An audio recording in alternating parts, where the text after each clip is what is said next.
Amalan hati lebih utama daripada amalan anggota badan.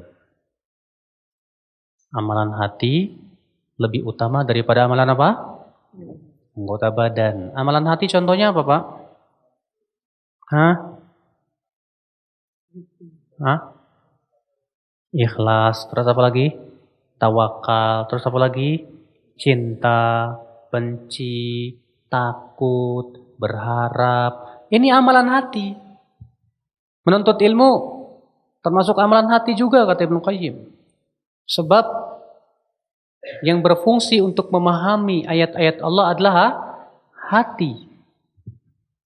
Ya. Maka ini yang paling utama, Pak. Bahkan di sisi Allah, seseorang itu yang dinilai adalah yang ada di hatinya dan amalnya juga. Para sahabat infaknya dengan 1 mud, sementara kita berinfak dengan emas sebesar apa? Gunung. Ternyata infaknya kita belum bisa mengalahkan infaknya sahabat 1 mud. Apa yang menentukan, Pak? Bukan kuantitas, tapi yang menentukan itu yang ada di hati mereka. Mereka jauh lebih ikhlas, mereka jauh lebih kuat keimanannya kepada Allah Subhanahu wa taala. Maka semakin ikhlas, semakin kokoh menghunjam di dada keimanan seorang hamba, amalan yang sedikit pun menjadi besar di mata Allah Subhanahu wa taala. Iya. Makanya Rasulullah la tasubbu ashabi fa walladzi nafsi biyadihi. Jangan kalian mencaci maki para sahabatku. Demi zat yang diriku berada di tangannya. Kalaulah di antara kalian ada yang berinfak dengan sebesar emas gunung, tidak akan sampai dengan infak mereka 1 mud atau setengah mud. Yang membedakan apa? Yang ada di hati-hati. Di hati mereka. Nah, ini menunjukkan, Pak, ya, amalan hati itu lebih bagus. Namun terkadang kita ini lebih banyak memperhatikan amalan badan daripada memperhatikan amalan apa?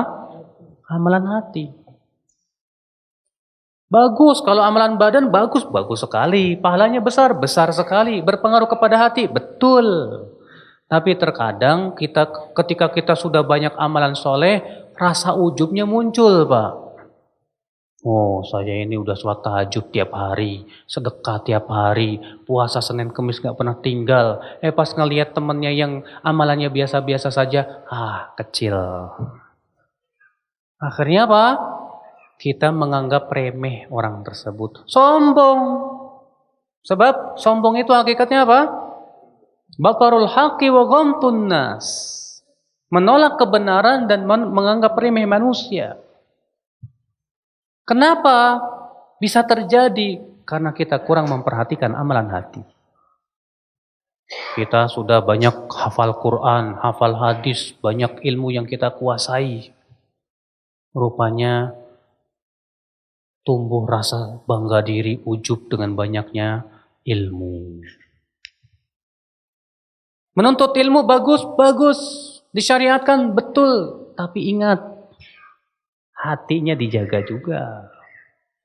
Makanya kata Al-Hasan Al-Basri apa? Laisal ilmu bikathratir riwayah walakinnal ilm al-khasyah. Ilmu itu bukan dengan banyaknya hafalan riwayat, tapi hakikat ilmu itu dengan apa? Yang menimbulkan rasa takut kepada Allah Subhanahu wa taala. Makanya para sahabat perhatian mereka kepada hati mereka lebih daripada perhatian mereka kepada badan. Kata Qurrah bin Muawiyah, kana afdaluhum indas salaf aslamahum qalban wa lisana. Dahulu menurut orang-orang salaf terdahulu, salaf itu yaitu para sahabat, ya, adalah orang yang paling utama di sisi mereka adalah orang yang paling selamat lisan dan hatinya. Semakin lisan dan hatinya selamat, semakin di mata Allah itu besar, akhi, ya agung. Makanya kan Rasulullah SAW pernah kan, suatu ketika sedang berkumpul dengan sahabatnya, tiba-tiba Rasulullah bersabda, "Yatlu'ul an rajulun min ahlil jannah." Sekarang muncul seorang laki-laki penduduk surga. Rupanya seorang ansor datang sambil menenteng sendalnya, sementara rambutnya terlihat habis wudu. Keesokan harinya Rasulullah bersabda lagi, yatlu'ul al rajulun min ahlil jannah. Akan keluar sekarang penduduk surga. Rupanya orang kemarin lagi. Keesokan harinya Rasulullah bersabda lagi, muncul sekarang penduduk surga. Rupanya orang itu lagi. Maka Abdullah bin Amr bin Al-As merasa penasaran. Hebat sekali orang ini. Akhirnya Abdullah bin Amr bin Al-As pun datanglah ke rumahnya dia. Lalu berkata, hai fulan, boleh saya nginap di rumah Anda 3 hari saja, karena saya sedang bermasalah dengan ayah saya. Ya. Oh silakan. Rupanya Abdullah bin Amr itu ingin melihat bagaimana ibadah orang ini. Sampai-sampai Rasulullah mengatakan dia penduduk surga. Setelah 3 hari Abdullah bin Amr tidak melihat ada amalan istimewa. Biasa saja. Akhirnya Abdullah bin Amr mengatakan, aku ini sebetulnya tidak ada masalah sama bapakku. Cuma aku mendengar Rasulullah 3 kali mengatakan engkau penduduk surga. Aku ingin melihat amalmu, ternyata tidak ada yang istimewa, kata Abdullah. Kata sahabat ini, ya amalan saya seperti itu yang kamu lihat.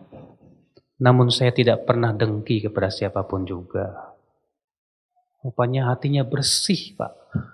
Sementara kita ini hatinya penuh dengki. Ya, sesama pebisnis dengki sama temennya, sama-sama pebisnis. Sesama penuntut ilmu dengki sama penuntut ilmu yang lain yang lebih banyak ilmunya. Sesama ustadz dengki karena banyak-banyakan jumlah pengikutnya. Ya. Bisa terjadi tidak? Ya, karena yang namanya hidup tuh tidak pernah lepas dari yang namanya persaingan loh Pak. Dan yang namanya dengki itu biasanya muncul dari persaingan. Ketika persaingan muncul, di situ akan muncul kedengkian. Makanya jarang sekali orang yang bersih hatinya dari dengki. Rupanya sahabat ini bersih hatinya dari dengki. Gara-gara itu dia masuk surga, Pak. Makanya kita perhatikan amalan hati kita ini. Hati kita ini sudah bersih belum dari penyakit-penyakit itu? Ya, kesombongan, cinta dunia, syahwat dan yang lainnya. Perjuangan untuk membersihkan hati itu Pak, berat Pak, berat. Tak mudah Pak. Nah ini, ternyata amalan hati lebih utama dibandingkan dengan amalan apa? Anggota badan. Tapi tetap amalan anggota badan itu pun sangat berpengaruh kepada hati.